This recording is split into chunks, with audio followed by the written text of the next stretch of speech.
Hello, everyone, and welcome to Police Off the Cuff Real Crime Stories. I'm your host, retired NYPD Sergeant Bill Cannon, a 27-year veteran of the NYPD.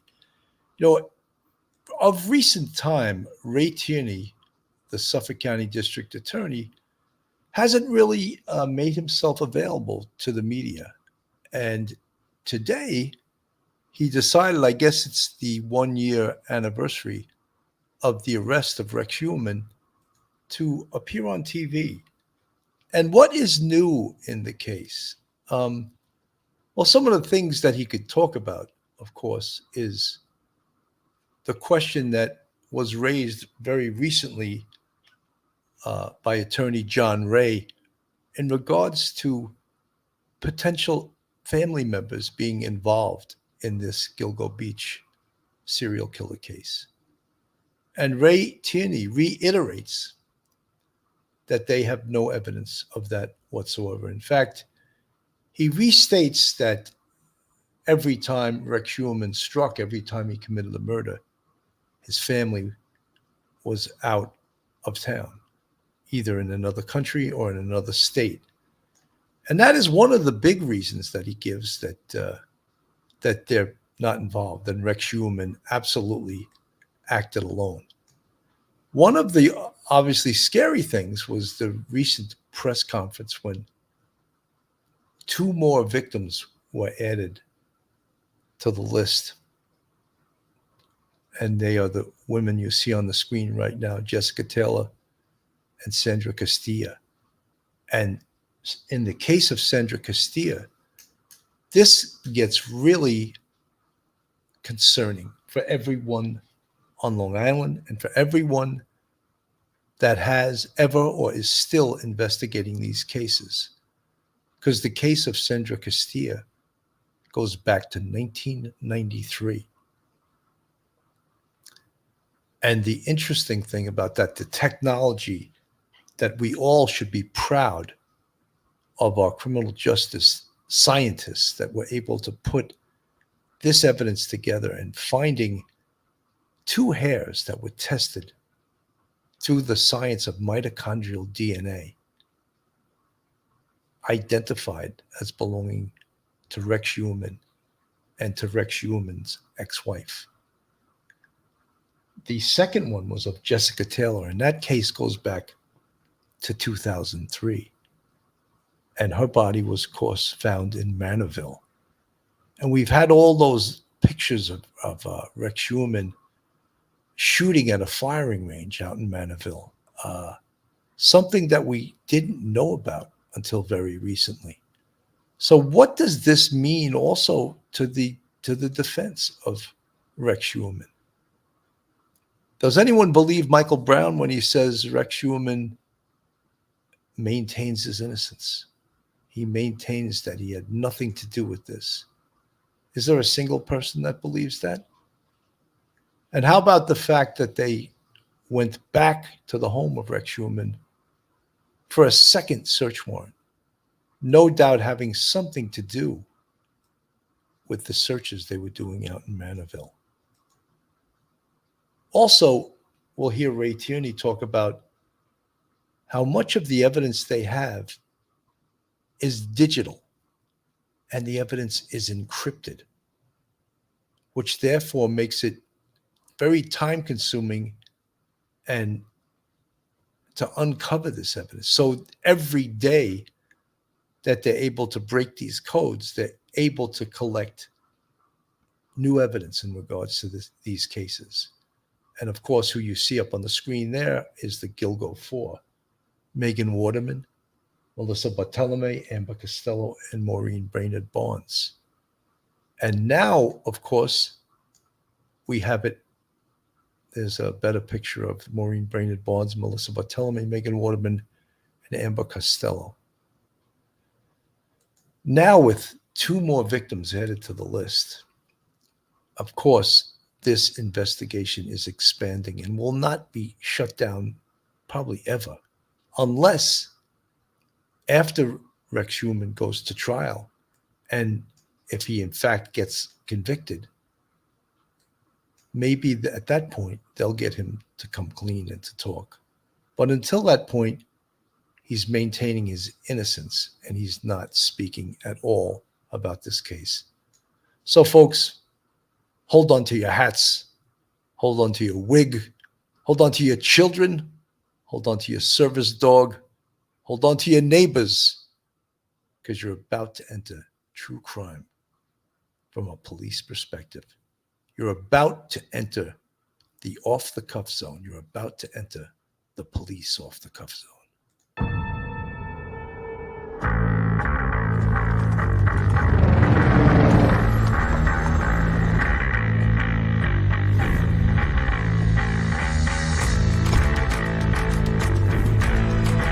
There has to be some common sense. Yes, sir. They have the car stopped in 10th and Ranch, Michael Byler. We still don't know who pulled the trigger.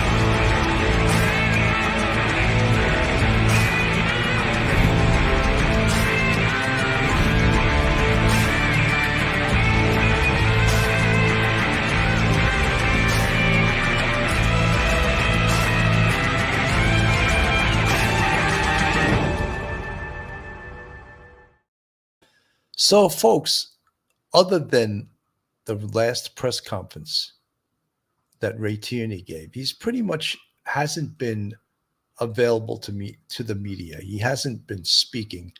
And that differs a great deal from the beginning of this case, when it seemed like every other day he was talking to some news person.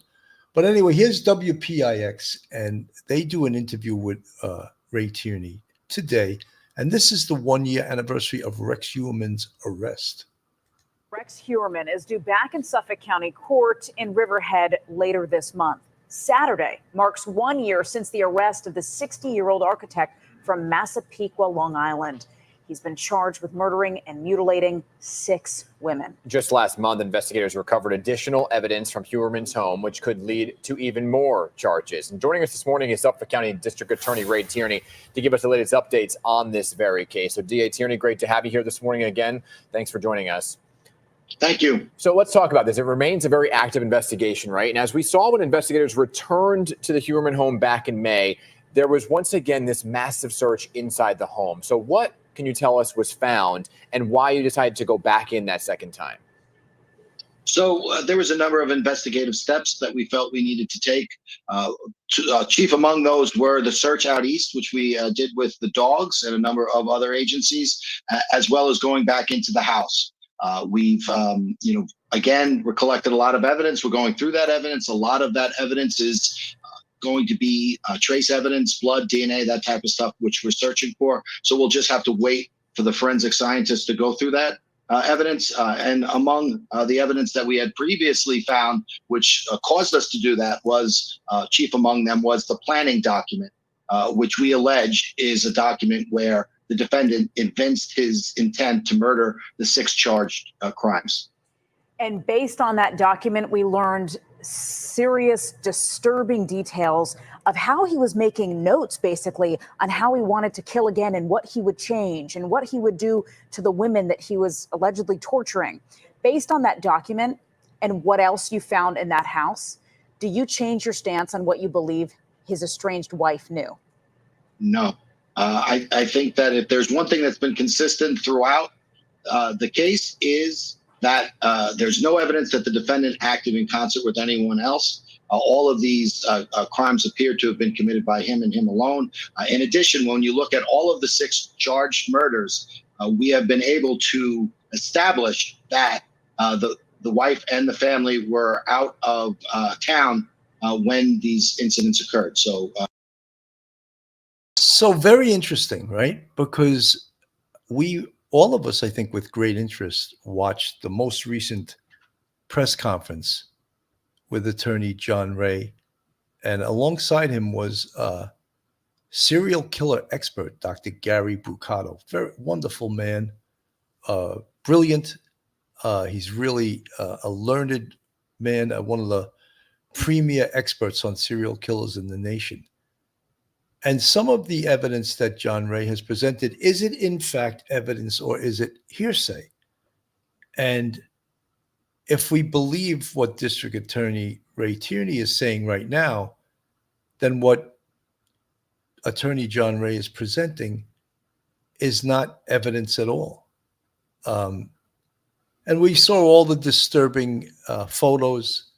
We saw John Ray try to implicate Rex Heuermann's daughter. He also tried at another time implicate Asa Ellerup, his wife. So does this slam the door as far as law enforcement is concerned with implicating anyone else? You heard Ray Tierney say, though, he absolutely acted alone. And there's no one else involved in this case. So taking it from law enforcement, we have to go with what Ray Tierney just told us in this interview. Which would give the defendant unfettered time to commit these acts. Yeah, you know, Heuermann was initially charged with the deaths of those Gilgo 4, right? That was the first press conference you had about a year ago. But since then, he's been charged with 2 more. And now you're back there looking for more evidence, right? We know about the blueprint. And the big question here is, could there be, since there were a lot of other murders along Long Island, how many more potential victims could be tied to Heuermann? What are you looking at here? Yeah, so as prosecutors, you know, we don't talk about what we think happened. We talk about what we could prove, and we speak through indictments. So as you said, initially, he was charged with 3 out of the 4, Gilgo 4. Later, he was charged with the murder of Brainerd Barnes, the 4th victim in that group. And then subsequent to that, he's been charged with Sandra Castilla and Jessica Taylor. And as we've said all along, the investigation is evolving. It originated with the Gilgo 4. Now it's moved beyond, and to not only the other bodies on Gilgo, but as well as other bodies in Suffolk County. And I think the latest indictment evinces that, because Sandra Castilla was not on Gilgo, where a portion of Jessica Taylor's remains were found on Gilgo. So you're saying it is possible that there could be potentially more victims tied to him as the case progresses? Where again, we're going to keep on working. The investigation is a large, sprawling in both scope and time, and we're going to work through it. And we won't have any comment until if we're able to lodge additional charges. Are you looking at Rex Heuermann as a potential suspect in the bodies that were found in Manorville near the Brookhaven lab? Again, the way we look at cases is we start from the crime scene and we work our way back. We don't come in with any preconceived ideas about who may or may not have done it. So each body is a different crime scene. We start at that crime scene and we work our way out, and we don't talk about it until we're ready to make a charge. Yeah. So, he's connecting things. Obviously, Ray Tierney is very careful, very measured in what he's saying. But they're not going to let the cat out of the bag until they have forensic evidence connecting Rex Heuermann to a body. Alan G. From the chat just asked the question, did they ever disclose what was found in his 2 rented storage units? Rex Heuermann is another Joel Rifkin monsters. Alan G., no, they have not. They have not. The only time they disclose evidence is if the evidence comes back and helps them establish probable cause. What the whole reason for going back to that second warrant at Rex Heuermann's home in Massapequa Park was some of the digital evidence had told them some scary things. So specifically, the planning document, they found that they were able to unencrypt it, and it was a Word document. So when you think of how scary that is, that the planning document, they were able to uncover that many years, later on in the investigation. So Heuermann was arrested in July 2023, as we know, right? And near his Midtown Manhattan office, and eventually charged with the murders of 3 women whose bodies were discovered bound with belts or tape and wrapped in burlap along a stretch of Long Island's Gilgo Beach in 2010. He was later charged in January 2024 in the death of a 4th woman. And I believe that was Maureen Brainerd Barnes. They didn't have enough initially to charge him with that case. Those victims, Melissa Bartolome, Megan Waterman, Amber Costello, and Maureen Brainerd Barnes, became known as the Gilgo Four. Human pleaded not guilty to the charges related to all four.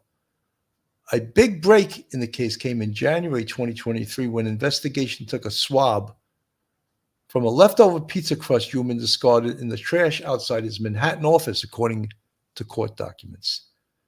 DNA evidence initially linked him to a hair found on the burlap sack where Waterman's remains were found.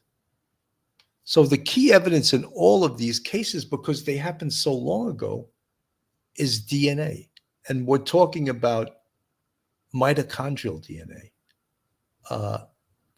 Forensic testing performed on strands of hair on or near both Taylor and Castilla's remains found in 99.96% of the North American population could be excluded as the source of the hairs, but Rex Human could not.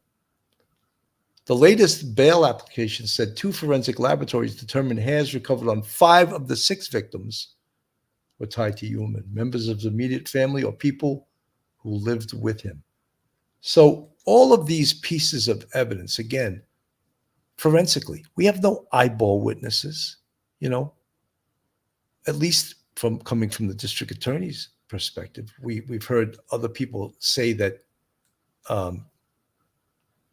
I believe Attorney John Ray has said that he has a witness that saw or can tie Rex Human to several of the escorts, the cab driver that he refers to. But Ray Tierney isn't saying that there's any truth to that. Carol Grayston gifted 5 Police Off the Cuff memberships. Carol, thank you so much, guys. This is Police Off the Cuff, real crime stories. If you like real crime, true crime from a police perspective, you're in the right place. And if you're not subscribed to us, go on our YouTube, hit that subscribe button, give us a thumbs up, ring that bell, and share us with your friends and your family. If you want to contribute to us financially, we have a Patreon with 4 different levels, and we also have a YouTube channel membership with, count them, 5 different levels. Let's go back to the interview of Ray Tierney here.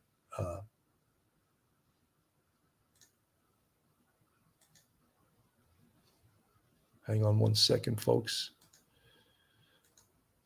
This is the technical end of this. Okay, I'm going to put it back up on the screen. That's why I sometimes wish I had a producer, but I have to do all these things. Hypotheticals, right? Nobody wants to hear about the hypothetical, but I guess that there's a big question about the timeline, right?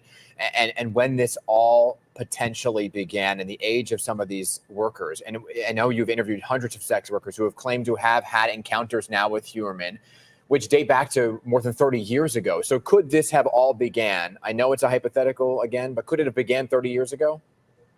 Well, I mean, I think the allegation is the earliest one is Sandra Castillo, which is 1993, which puts us back in that time frame. So anything is really in play. But again, it's the evidence which dictates, and it's what we can prove, not what we think. I want to ask you, based on what was discovered in Huerman's house, all of the evidence, including that blueprint, what surprised you most? I don't think anything surprised me. I think the thing about these cases is really anything is on the table, and you just have to go in again with no preconceived ideas and just follow the evidence. And I would submit that all of the investigative steps we took were necessary and were dictated by what the previous investigation revealed. We first identified Mr. Huerman as a suspect, and that's all he is a suspect at this point, March 14th of 2022. And we've been, working ever since to try to establish more evidence. Yeah, and I think going back into the home surprised many, right? Because you spent quite a number of days in the original time you were there. Did you get everything you needed from the house, or is there potentially another reason you'd go back in? Well, I mean, I think the reason why we went back the second time is because we gathered a tremendous amount of evidence, including a tremendous amount of digital evidence. Yeah. Many of that evidence was encrypted, so we had to unencrypt it. And we had to evaluate it. So that took a while. The planning document, which is referenced in our bail letter, we discovered that in March of this year, and based upon that, we went back in based on what we saw from the earlier search. Gotcha. So, DA, we're almost out of time. We're out of time. I just want to get real quick on what happens at the next court date. So again, unfortunately, cases aren't like TV, especially a case like this when we're going back to all the way to 1993. Tremendous amount of forensic, digital, and other evidence and documents which we have to provide to the defense. We've been doing that. We're going to continue to do that. All right, Seth. So that was like no new smoking gun information, but just hearing it coming out of Ray Tierney's mouth that he acted alone. He had no accomplices. He acted alone. There's no one in his family is involved in this. And we would, we're getting this from all different information, all different sources, right? The woman I was referring to before, and for some reason I had a blank in my head, of course, Shannon Gilbert, who was another expert who was not discovered on Gilgo, but rather Oak Beach. She was found 20 months, her body was found 20 months after she disappeared. John Ray says he has a cab driver who can tie Rex Schuerman into at least having a meeting with Shannon Gilbert in regards to the escort business. So is that true or not? You heard out of Ray Tierney's mouth, no, there's no accomplices. There's no one else involved here. So then what was the press conference about very recently where with all those horrible pictures and, of course, with that great Dr. Gary Bricado, who appeared besides John Ray talking about this case. This is when he was first arrested for these new cases. Of one victim found decades ago that was only recently tied to the Gilgo Beach investigation. Good Day's Briella Tomasetti is outside the Huerman home in Massapequa Park, Long Island, with the details. Briella, what are you hearing? Yeah, Dan and Tashani, good morning to both of you. So there are no investigators outside Rex Huerman's Long Island home today, but one could argue there were certainly signs these new charges were coming. Police were here 2 weeks ago conducting a second search of the home, and back in April, K-9 units spent hours combing through a wooded area where 28-year-old Sandra Castilla's remains were found about 30 years ago. In a shocking turn of events, Rex Huerman, the accused Gilgo Beach killer whose name is now infamous on Long Island, is expected to be charged with not just one, but 2 more killings today at a Suffolk County courthouse. Suffolk County District Attorney Ray Tierney declined to talk about those charges, confirming only that Huerman will stand before a judge at 9:30 this morning. We'll wait until the court proceeding. According to Newsday, the disgraced architect has been indicted in the November 1993 death of Sandra Castilla, a Queens woman whose remains were found in the town of Southampton more than 3 decades ago. The paper says he'll be arraigned in connection with her killing and the July 2003 dismemberment death of 20-year-old escort Jessica Taylor. Some of her remains were found in a wooded area in Manorville. The rest were located in March of 2011 along Ocean Parkway near those of another sex worker, 24-year-old Valerie Mack. No arrests have been made in her case. Huerman was initially arrested last July and pleaded not guilty in the deaths of 4 women: Melissa Bartholomew, Maureen Brainerd Barnes, Megan Waterman, and Amberlynn Costello. Their bodies were all located near each other on Ocean Parkway and were the first of 10 sets of remains found in the same area between fall of 2010 and spring of 2011. He's been held without bail since then on first and second-degree murder charges. Last month, investigators were back in Massapequa Park carrying cardboard evidence boxes out of Huerman's home. Law enforcement officials stopped short of saying, though, what they were looking for. Thursday, you will see the fruits of that investigation. At Huerman's latest court appearance back in April, DA Tierney said that prosecutors turned over nearly 400 complete leads and more than 7,000 other persons of interest during the 13-year-long investigation. For now, though, we're live here. So that was when he was first arrested with this new information they had with the two new victims based on the searches in Manorville. DC PNW from the chat, does this make him more Machiavellian to be so precise and long-standing yet alone? What it makes him more like all other serial killers, which most of the time serial killers absolutely work by themselves. They work alone. They do not share their victims or their ideas with anyone. And I think that's consistent with Rex Huerman. He definitely worked alone. But that's what we're getting from Ray Tierney. But yet other folks are insisting that he worked with other members of his family. And apparently that's not true. That's absolutely not true. And when you listen or speak to the serial killer experts, the Dr. Gary Bricato's, the Dr. Joni Johnsons, the Jim Clementis from the FBI, it is just it's not unheard of that a serial killer can work with another person, but 90% of the time they work alone. And I think that's also part of their psychology, that they will work alone, because that's how they get their thrills. Most of serial killers are psychosexual sadistic killers, and that happens to be a fact. And that's one of the reasons they like to work together. I'm going to play a little bit of Dr. Joni Johnston, who was on my show a number of times, but she is a serial killer expert. Owns a car, owns a house, is financially independent, is educated, is articulate, can travel around, just fits in with mainstream society. I think we would say that Rex Huerman is an organized offender, but with signs of disorganization. Would you comment upon that?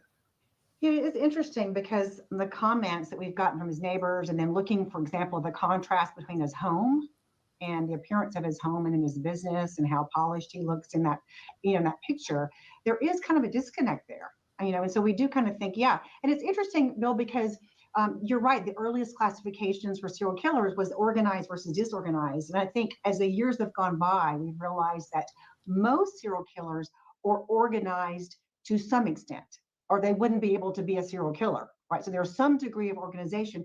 And then also that even the most organized serial killer, given the right circumstances with the opportunity that's there, may become disorganized in terms of grabbing a victim just because they can. So I think that distinction has become a little bit blurred, but I think it is useful because we can talk about somebody who's, for example, married, has a home, has a business, is not somebody who's going to be necessarily snatching people off the street or hitting them with a hammer in the subway.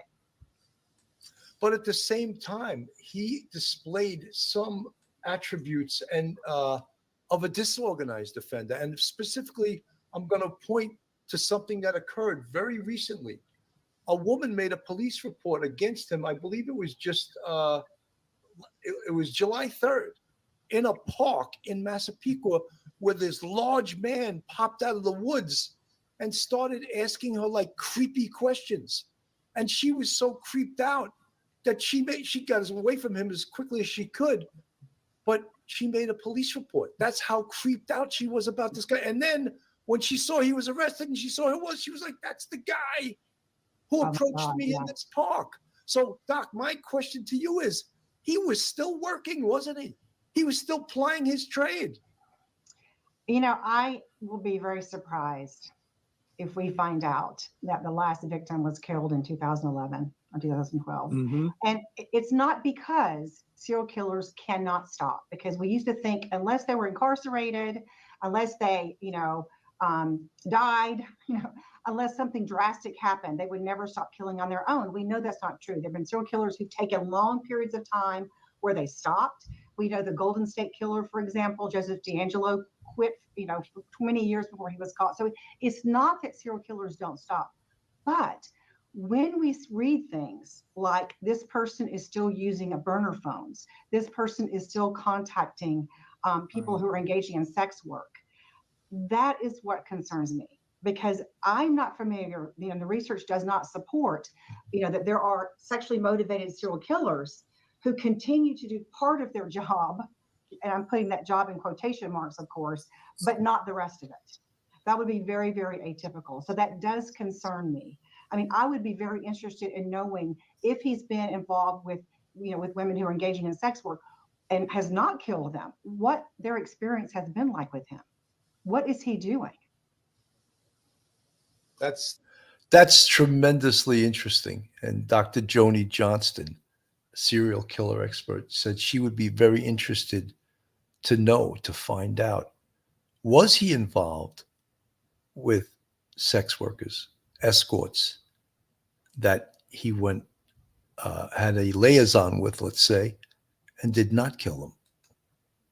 I think the answer to that is probably yes, but we don't know for sure because that part of the investigation has really never been released. There's two more escorts, Jessica Taylor and Valerie Mack. And in the case of Valerie Mack, he has never been charged with that yet. So all of these cases, going back to Sandra Castilla in 1993, does that alarm anyone that's listening? It alarms me that shows he would have been what? That's 31 years ago. He would have been 29 years old. Did he just start then? According to serial killer expert Dr. Gary Bricado, he says most serial killers start on the average at about the age of 26. So is that a little early for Rex Heuermann? Did he start at 26, or did he in fact start at 29 when the latest one, Sandra Castillo, happened in 1993? Very scary, very scary. So what we all think, I think what most of us think, is that there's way more bodies out there. They haven't been found yet. But if you recall this investigation, you may think that the police jumped the gun and moved too quickly on Rex Heuermann. But I'll tell you why they did that. They moved in earlier than they wanted to because he was still evincing this type of behavior. He was still calling escorts. He was still buying burner phones. Don't forget, they were able to get into his computer with a search warrant remotely. So he never knew the police had all the information from his computer. He didn't know that. They searched it remotely. So when it first came out, the second search warrant, where they told everyone that he had a planning document containing detailed notes on how to plan and clean up the crimes he's accused of. So we know that he's accused of 6. And the 2 most recently added to the Gilgo 4 was Sandra Castilla in 1993, her body found out in Southampton, Eastern Long Island, and Jessica Taylor, who went missing in 2003.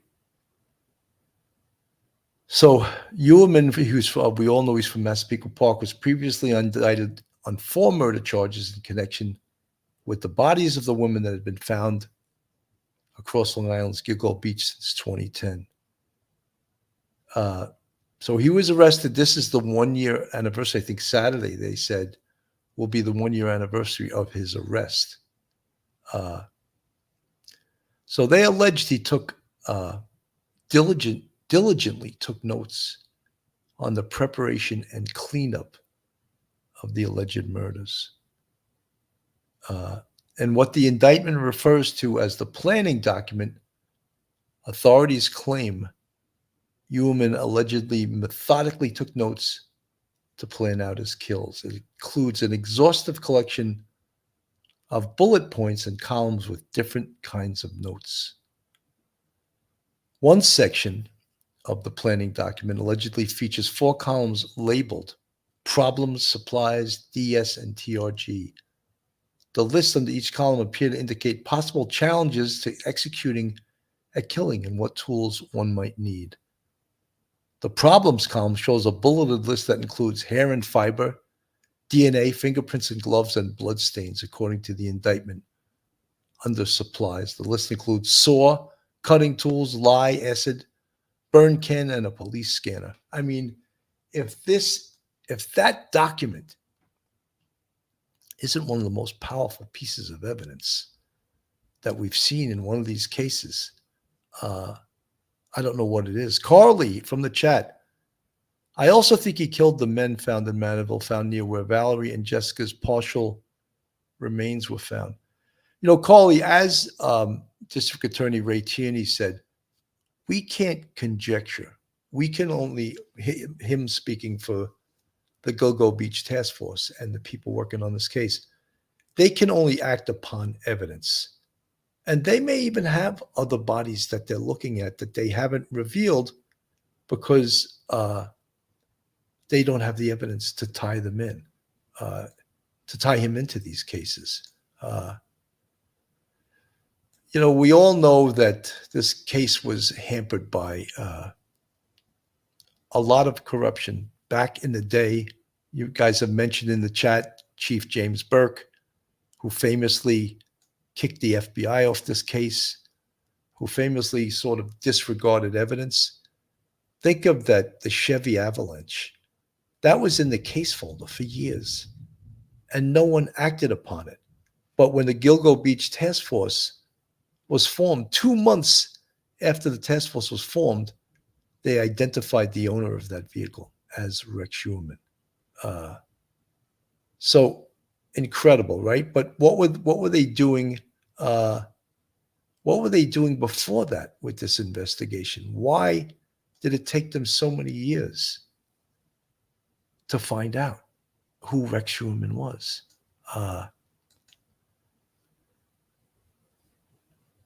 Nancy, I'm seeing in the chat, I can't read all these things because some of you guys are making allegations that they're not proven. We can't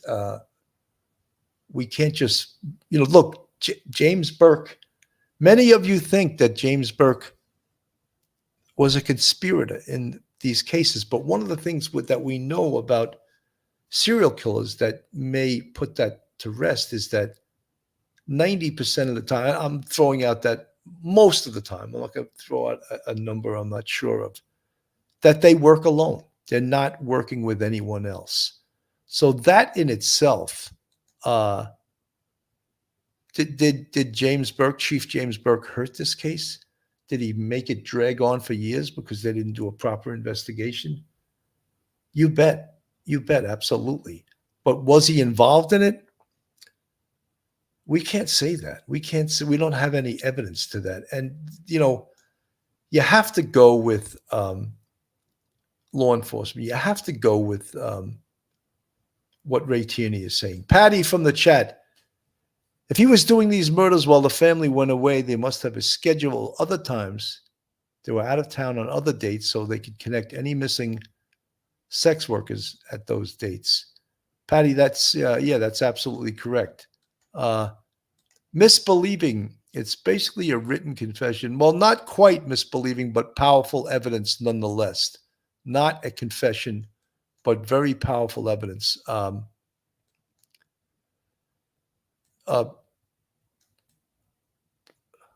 Patricia Johnson, what about 2 books written, 2 documentaries? Patricia, there's been so much news. There's been so much written on this case. There's been documentaries. But until last July when Rex Heuermann was arrested, none of the dots were connected relative to the investigation. In fact, many people thought there was more than one killer in the Gilgo Beach murders. And now I think it looks,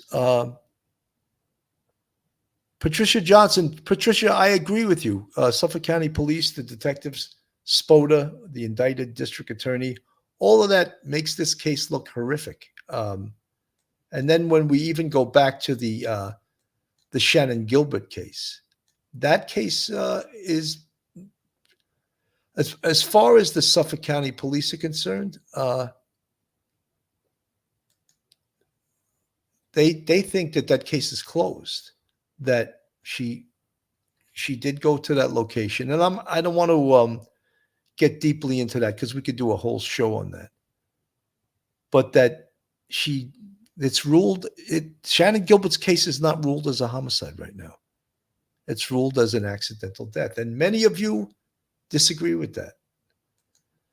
Sakizi, Mr. Bill, I have so many podcasts as this question. He traveled to Richmond, Virginia. Has anything come out of Virginia?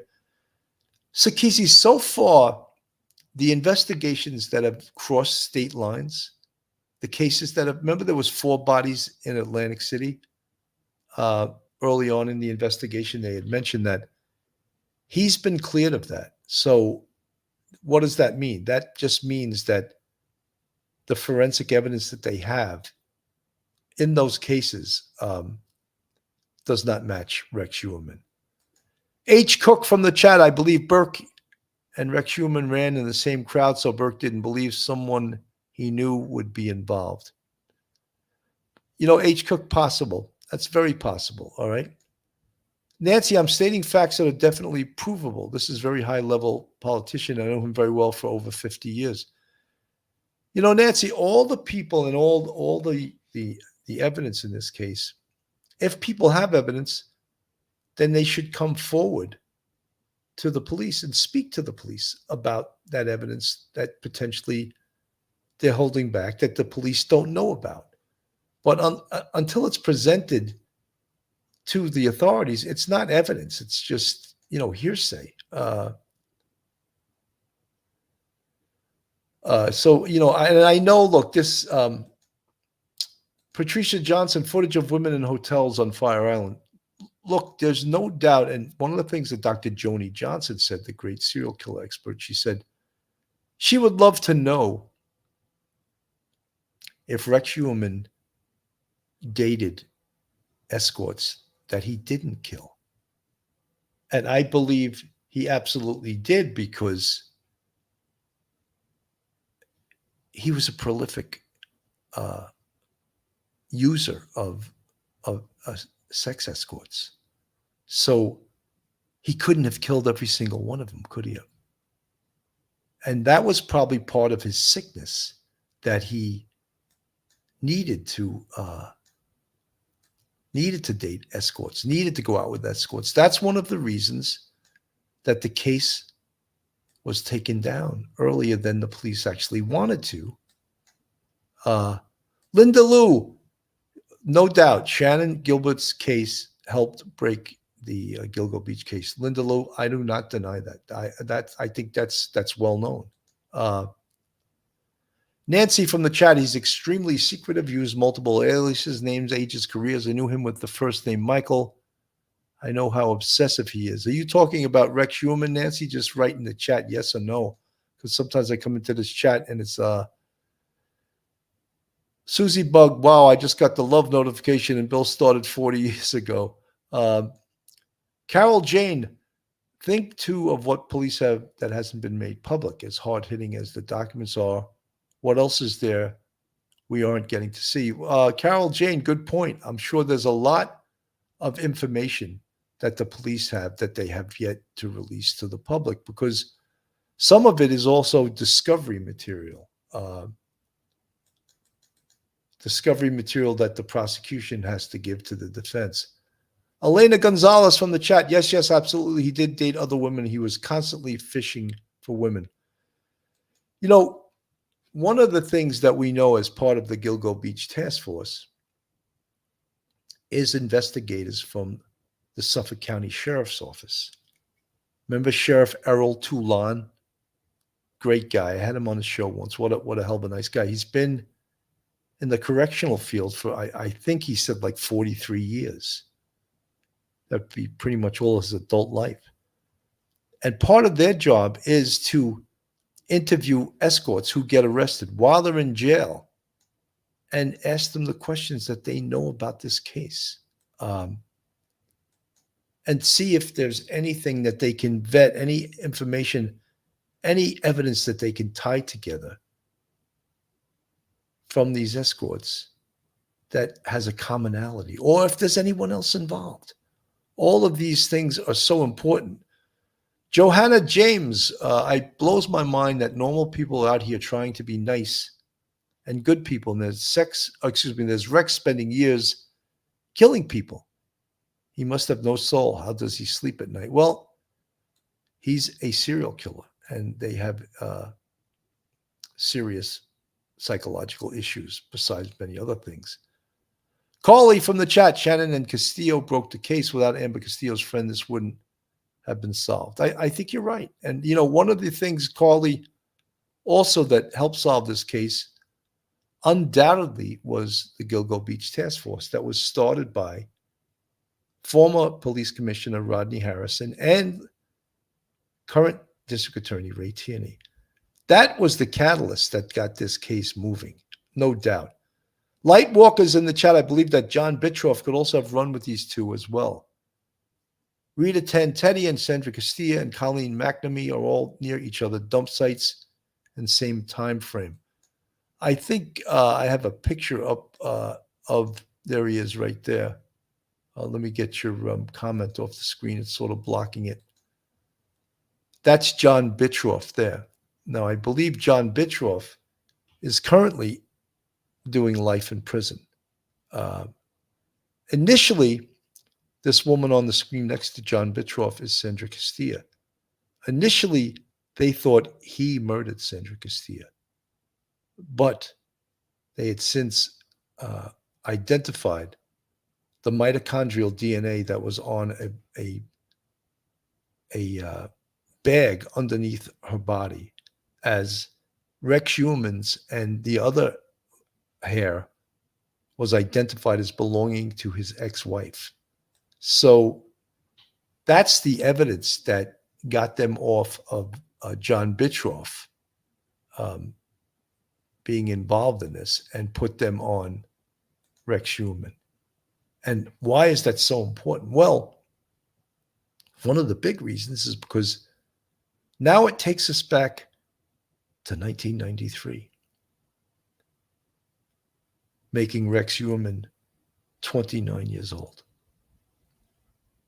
And again, I suggested earlier, could he have started earlier than that? Yeah, you bet he could have, right? You bet. How exhausting do you think this investigation is and will continue to be? The investigators will not stop. They're going to keep doing this till they get closure. And, you may ask, well, how do they come up with other bodies? They just go out and search the woods? Well, it all starts with missing person reports. Escorts talking to the Suffolk County investigators in the Suffolk County Jail. Escorts throughout the state prison system that may be from Long Island that talk to investigators. That is how this investigation will continue. And as you heard Ray Tierney say in that interview, they are continuing to uncover new evidence all the time. Don't forget, the planning document was an encrypted document that was a Word document that opened up a Pandora's box of evidence against Rex Human. I want to play this up on the screen. It's some News Nation. Defense attorney and former prosecutor Peter Frankel now. I mean, wow, we weren't quite sure what to expect today in court. Now we've got 2 additional murder charges, bringing now 6 charges against Rex Heuermann, Jessica Taylor, and Sandra Castillo. I mean, how much does this bolster the prosecution's defense, given the evidence Laura was just laying out they now have? Yeah, great to be with you, Marnie. Thank you for having me. So I don't think anybody expected this. As a former prosecutor, I can tell you that, we have to recognize all the efforts that have been made, the tireless efforts by law enforcement to continue to work these cold cases. Now we know that these cases go back to at least 1993. So it's really, we wouldn't be having this conversation if not for the efforts of law enforcement, of course. That being said, as a defense attorney, this is an absolute nightmare for Mr. Heuermann. I mean, you can always have a trial, have dueling experts, and argue to the jury that DNA evidence may not be reliable, for example. But now, when you have all of these electronic documents that not only go to the planning of these horrific murders, but also talk about steps after the murders are completed, I mean, that's the sort of evidence that it's essentially impossible to try to defend against. So from the prosecution standpoint today, I mean, this evidence is overwhelming. It's a blueprint to murder, right? If it is what it appears to be in this document. I'm also curious, and are you as well, Peter, about the fact that this second search led to this evidence. They were there almost a year ago. Heuermann has been behind bars since July of 2023, that we're only now seeing this evidence presented in this case. I'm imagining that is a question the defense is going to have about the timeline. Yeah, I think it's really interesting because we know that there were 3 bodies or remains that were recovered in Manorville, which is about an hour from Gilgo Beach, 2 of which were apparently women, we know, and they went back, they searched the woods in Manorville in April of this year. Subsequent to that, they went back, they were able to get search warrants for Mr. Heuermann's home. They went back to the home. They spent a significant amount of time in the basement. So one can only surmise that between what they found back in the woods in Manorville and what they found in Heuermann's basement in May, that had a significant role in leading to this additional indictment. I think, Marnie, what's also interesting here is the defense had been talking a lot about the prior police chief, James Burke, and how he was corrupt and he was potentially a suspect or can compromise the investigation. He went to prison.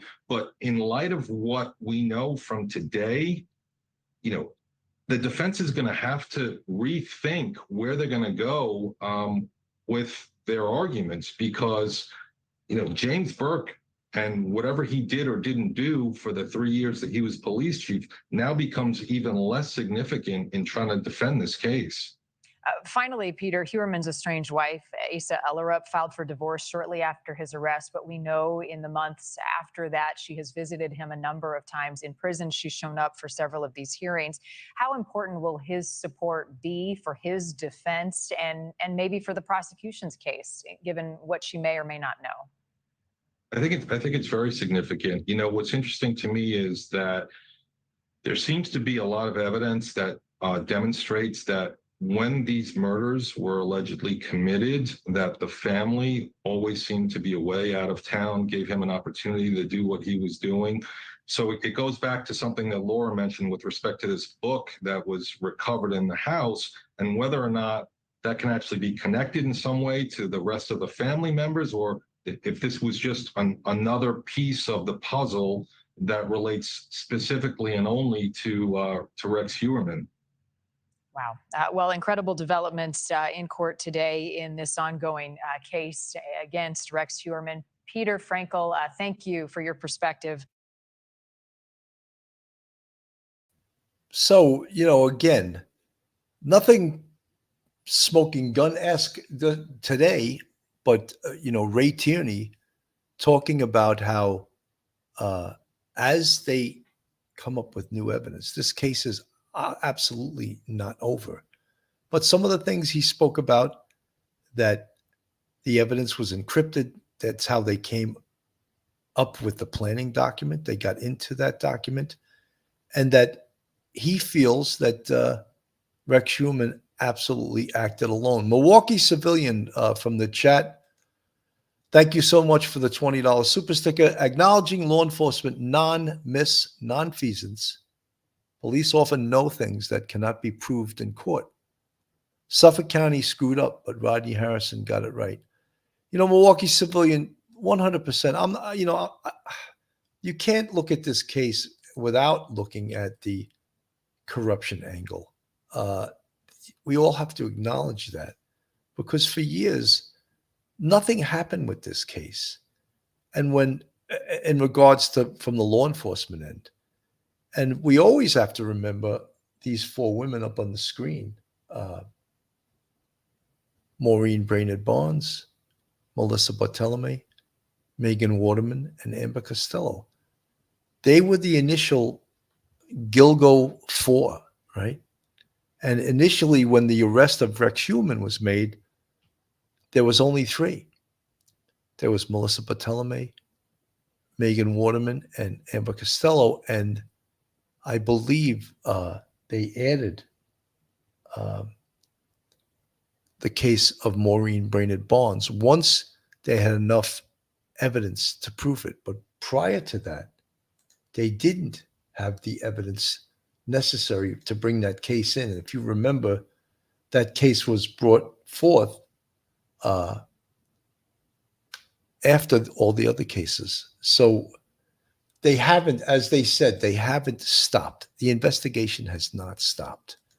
And you see up on the screen there, that is Jessica Taylor. And excuse me, I could be wrong there. That I think that is actually no, it is Jessica Taylor, right? But Valerie Mack is the other case that they haven't been able to get the evidence on in order to put all these cases together. There's the little map of Long Island up on the screen. The Gilgo Beach murders of 4 victims are believed to be connected, they're all in the same place.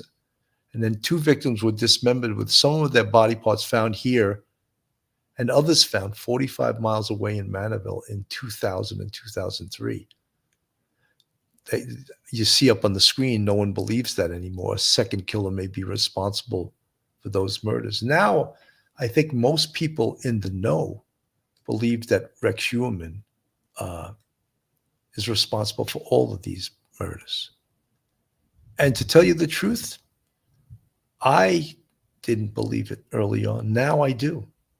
Now I believe he is the sole, the lone Gilgo Beach killer. And I would have never believed that before. H. Cook from the chat. Rodney Harrison started the task force ASAP. Yes, former law enforcement stunk it up, but how good guys are on it and making progress. You're 100% right, H. Cook. Joanne W., I don't care what your career path is. Nobody deserves what this ogre did. You're 100% right. Look, could that have been one of the problems? And that was mentioned earlier, that the culture of the Suffolk County Police, that perhaps, and I hate to even believe this, that perhaps they didn't work as hard on these cases because the victims were escorts. That's not what a real homicide investigator does. It shouldn't matter to a homicide investigator what someone does for a living, what station someone is in life, what caste system someone is in life, whether someone is white, black, Asian, Indian. That should have no effect on the effort that's put in the investigation. And is there any evidence that that was the case? I don't know. I don't know what the culture of the Suffolk County Police Department was, but that could be a possibility. Misbelieving from the chat, I heard the FBI statistic that there are between 25 and 50 active serial killers at any given time in the U.S. That sounds way too low to me. Misbelieving, serial killers now, because of technology, because of video, because of science, they get caught early on. So serial killers have become more rare for that reason. I'm not saying there's not a lot of them that still do exist, but the definition of a serial killer is 2 or more murders with time in between. And so what happens in this day and age is many killers don't get to be serial because they get caught early on in the investigation because of outstanding investigation, outstanding police work. DC PNW in Ted Bundy's final interview, he was asked what it came down to, why he did do it. He said because he wanted to, chilling. He inferred there were about 200 victims. Well, sometimes killers, brag and purposely give, I don't think he killed 200 people, but Elena Gonzalez, I wish ladies came forward to police. They know so much that can reveal more about Rex. Well, Elena, I hope they do now too, since he's not posing a danger to anyone now because he's in jail and he's not going to hurt anyone in jail. Mary Drexelin from the chat. I keep saying that Rex started murdered women and children since he graduated from high school. I believe that his first murder was back in 1983, and he probably is the murderer of all 12 of the victims. I think there's a distinct possibility of that, but we can't just say it without any evidence. Alan G., I think the divorce was a legal move to keep the house. Well, Alan G., there's undoubtedly going to be civil action against Rex Heuermann and against his estate and against his home. So yes, was that a legal maneuver by his wife so that she can shield herself from civil action by his victims and his victims' family? Absolutely. Joanne W., you reckon he could have started when his dad died? That, some people said that. I don't think there's any specific evidence of that. Joanne W., I mean, Dahmer did. Rosalie Laborario, welcome. I love this channel. Well, thank you so much. It's always good to have your work appreciated. Joanne W., when his parents split, he went bonkers. Debza Moro 40, hello from Colorado. My question is, how do these serial killers decide who was going to be a wife and who was going to be a victim? Complicated question. I don't think I can answer that. Very complicated question. But I was talking on the show with Dr. Joni Johnson about organized and disorganized serial killers. Some serial killers have the traits of both, and organized, means, you're living in the world unrecognized, and you have a job. In this case, he owned a business. You own a car. You own a home. You have outwardly what seems like a normal middle-class life, except what stuck out in this case was his house. His house stuck out in that middle-class neighborhood as the house of an architect. The house looked like it was about to fall apart, It was being held up by 2x4s. The roof was being held up by 2x4s. I don't think I have a picture of it right now. So did that part not stick out a little bit? But that didn't say he was a serial killer. I mean, many of us may have people that live on our block that don't take care of their house. Does that mean they're a serial killer? No. Is that an indicator of perhaps many things? Mental illness? Perhaps they just don't have the money to fix their house. So getting back to organized and disorganized. So Rex Heuermann was definitely an organized offender, yet had traits of being disorganized, and I point to his house at some of the traits that he had that showed he was disorganized. But if you read, there's a report by FBI agent Jim Clemente. It was in the New York Times, and he almost gave a perfect, and I'll see if I can pull it up. a perfect rendition, and this was 12 or 13 years ago, of who the Gilgo Beach killer was. I see if I can. Yeah, I actually was able to pull it up. I'm going to read it to you guys because I think it's pretty impressive. This was written April 21st, 2011. He is most likely a white male in his mid-20s to mid-40s. He's married or has a girlfriend. He is well-educated and well-spoken. He is financially secure, has a job, and owns an expensive car or truck. He may have sought treatment at a hospital for poison ivy infection. As part of his job or interest, he has access to or a stockpile of burlap sacks. And he lives or used to live on or near Ocean Parkway on the south shore of Long Island, where the police have found as many as 10 sets of human remains. In interviews with serial killer experts and criminologists, including a former FBI profiler, a portrait emerges of the man who investigators on Long Island believe is responsible for several of the bodies they've discovered in the brush off of Ocean Parkway since December. For the moment, he is known in law enforcement jargon only as unsub or unknown subject. No arrests have been made and no suspects have been identified by the Suffolk County Police Department, which is leading the investigation. Profiling serial murders is far from a precise science. There are nearly 3 million people on Long Island, and the man who killed at least 4 prostitutes, who advertised for clients on Craigslist, is perhaps but one. And the experts interviewed are sketching out a possible suspect based on details of the case that have been publicly revealed, like the burlap sacks that the 4 women's bodies were found in, and the series of taunting phone calls that the killer is believed to have made to one of the victim's relatives.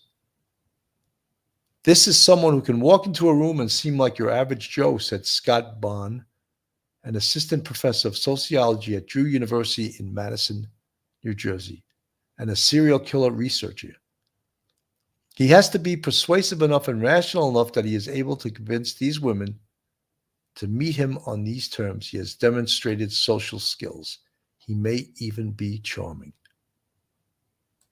That was written April 21st, 2011.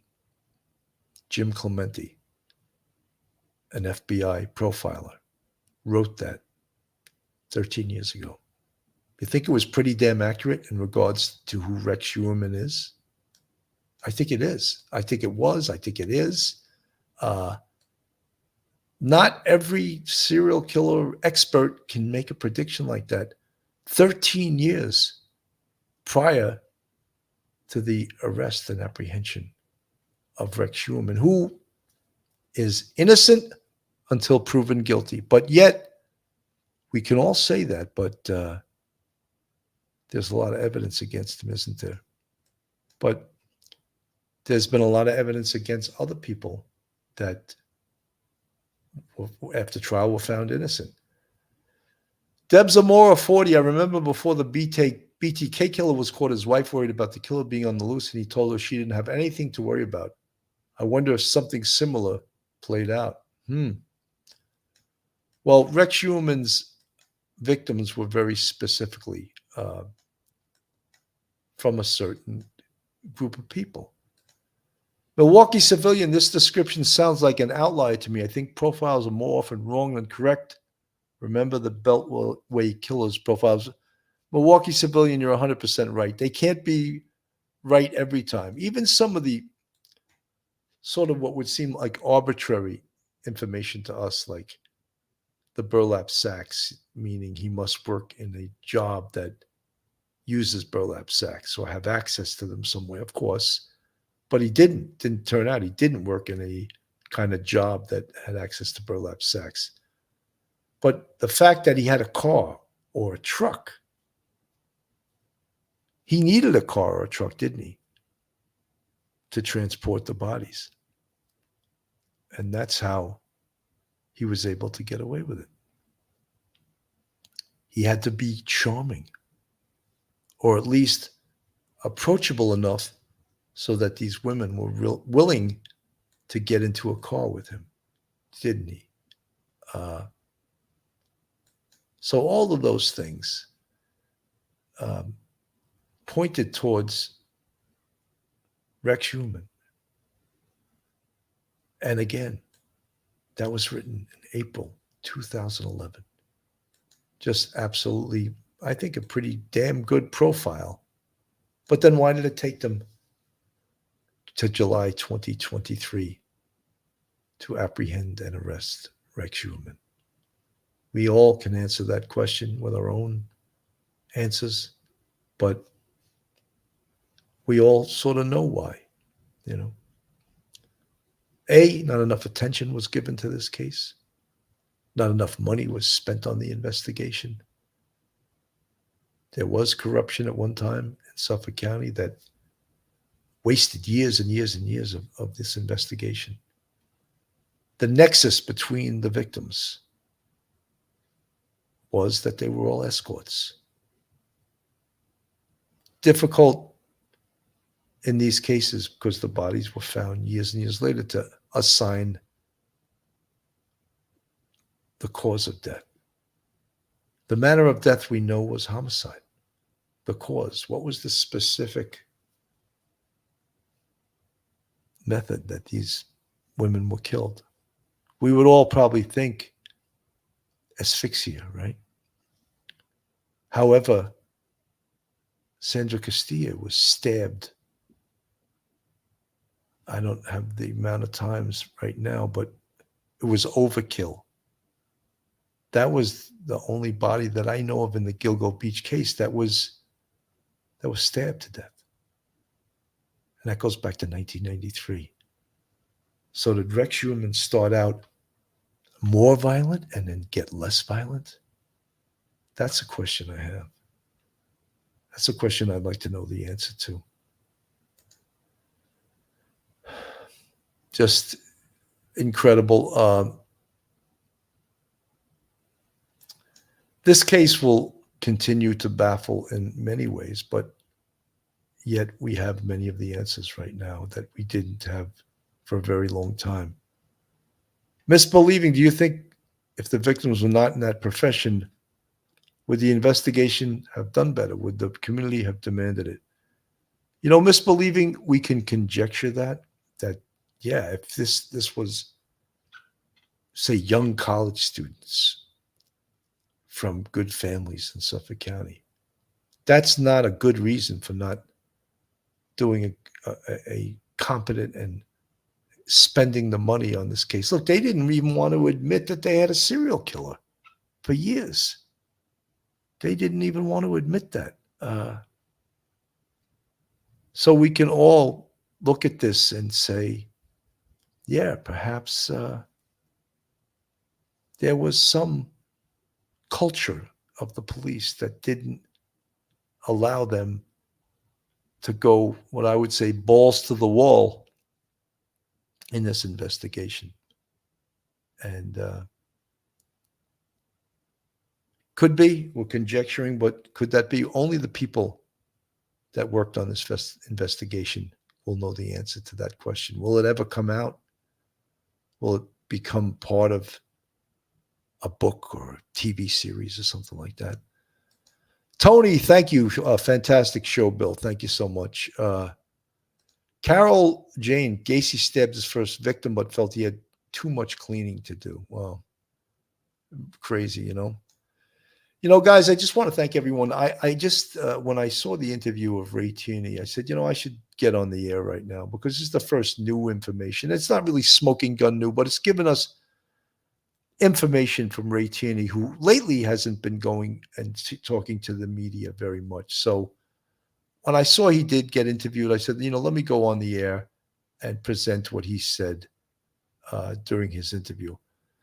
So, folks, I want to thank you so much for tuning in. I'm Bill Cannon from Police Off the Cuff Real Crime Stories. Have a great night, everyone, and God bless. One episode just ain't enough.